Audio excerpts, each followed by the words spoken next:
మల్లన్న పైన అక్రమ ఫిర్యాదులు వెంటనే మల్లన్న పైన అక్రమ ఫిర్యాదులు వెంటనే జై మల్లన్న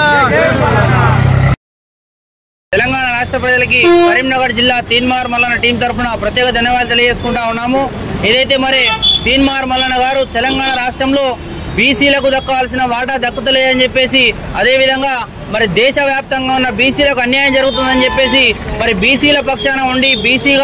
బీసీ అవతారం ఎత్తి మరి బీసీల పక్షాన గొంతెత్తి బీసీలకు న్యాయం జరిగే విధంగా మరి మాట్లాడుతూ ఉంటే ఈరోజు ఓసీ సామాజిక వర్గానికి చెందిన వాళ్ళు కొంతమంది జాగృతి రెడ్డి సంఘానికి సంబంధించిన వాళ్ళు నిన్న మరి హైదరాబాద్లో ఫిర్యాదు ఇవ్వడం జరిగింది తీన్మార్ మల్లన్న గారి పైన। తీన్మార్ మల్లన్న గారు ఓసీ సామాజిక వర్గానికి చెందిన వారి పైన దుర్భాషలాడుతూ ఉన్నారు, ఇష్టం వచ్చినట్టు మాట్లాడుతూ ఉన్నారు। వారిని వెంటనే అరెస్ట్ చేయాలి, ఎమ్మెల్సీ పదవి నుండి తీన్మార్ మల్లన్న గారు రాజీనామా చేయాలని చెప్పేసి కూడా అంటా ఉన్నారు। కనీసం ఏమాత్రం సొయి ఉన్నా కానీ అర్థం చేసుకోవాలి ఎవరి వాటా ఎంత ఉందనేది తీన్మార్ మల్లన్న గారు క్యూ న్యూస్ వేదిక ద్వారా పూర్తిగా విప్పి చెప్పడం జరిగింది। తీన్మార్ మల్లన్న గారు క్యూ న్యూస్ వేదిక ద్వారా మరి మార్నింగ్ న్యూస్ ద్వారా తీన్మార్ మల్లన్న గారు ప్రతి ఒక్కరి వాటా బీసీ సామాజిక వర్గానికి చెందిన వాటా కానీ, అదేవిధంగా ఓసీ సామాజిక వర్గానికి చెందిన వాటా కానీ, అదేవిధంగా ఎస్సీ ఎస్టీ మైనార్టీలకు సంబంధించిన మరి వాటా కానీ తెలియజేయడం జరిగింది। అందులో భాగంగా తీన్మార్ మల్లన్న గారు బీసీలకు పూర్తిగా అన్యాయం జరుగుతుందని చెప్పేసి,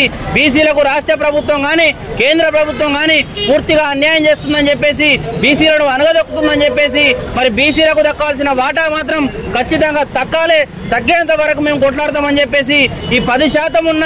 ఓసీలే తెలంగాణ రాష్ట్రాన్ని కానీ యావత్ భారతదేశాన్ని కానీ రాజకీయంగా కానీ ఉద్యోగంగా కానీ ఏలుతూ ఉన్నారని చెప్పేసి మరి బీసీ సామాజిక వర్గానికి చెందిన పిల్లలకు అన్యాయం జరుగుతుందని, బీసీ సామాజిక వర్గానికి చెందిన పిల్లలకు ఉద్యోగాలు వెనుకబడిపోతున్నారని చెప్పేసి మరి ఒక ప్రశ్నించే గొంతుగా తీన్మార్ మల్లన్న గారు మాట్లాడితే, ఈరోజు తీన్మార్ మల్లన్న గారి పైన ఆనాడు ఆ ప్రభుత్వం ఉన్నప్పుడు కూడా కేసీఆర్ ప్రభుత్వం ఉన్నప్పుడు కూడా అక్రమ కేసులు అక్రమ ఫిర్యాదులు ఇవ్వడం జరిగింది। అదేవిధంగా ఈరోజు రెడ్డి సామాజిక వర్గానికి చెందిన కాంగ్రెస్ పార్టీ ప్రభుత్వం ఉన్నప్పుడు కూడా అక్రమ ఫిర్యాదులు అక్రమ కేసులు ఏర్పడతా ఉన్నాయి। కాబట్టి ఖచ్చితంగా తెలంగాణ రాష్ట్ర ప్రభుత్వం కానీ యావత్ భారతదేశంలో ఉన్న కేంద్ర ప్రభుత్వం కానీ బీసీ సామాజిక వర్గానికి చెందిన కొట్లాటను, బీసీ సామాజిక వర్గానికి చెందిన తీన్మార్ మల్లన్న గారి యుద్ధాన్ని గమనించి తప్పకుండా దానికి సపోర్ట్ చేయాలి కానీ దాన్ని తిరస్కరించొద్దని చెప్పేసి మాత్రం మరొకసారి నేను కోరుతా ఉన్నాను। జై మల్లన్న, జై మల్లన్న, జై మల్లన్న, జై మల్లన్న।